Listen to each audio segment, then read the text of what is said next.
Crazy God Story? Jesus Freaks Edition. In the 1940s, when communism took over Romania, Christianity became heavily persecuted. Because of that, Pastor Richard Wurmbrand spent a total of 14 years in Romanian prison where he was severely tortured because of his faith. However, he says that during that time, Jesus was with him and the other Christian prisoners like he was with the disciples in the book of Acts.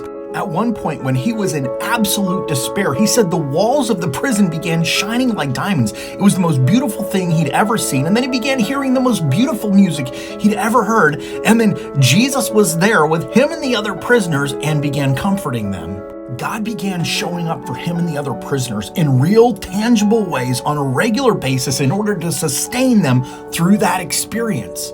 Richard and the other prisoners no longer believed in God and Jesus and angels just because the Bible says so, but because they experienced the types of things the Bible talks about. Something else amazing happened. Even though Richard and the other prisoners were brutally tortured, instead of being resentful towards their captors, they loved them with the love of Christ. And as a result, many of the communist guards gave their life to Jesus. In 1965, Richard Wurmbrand was released from prison, and the rest of his life is mind-blowing because he spent it living by faith and following Jesus.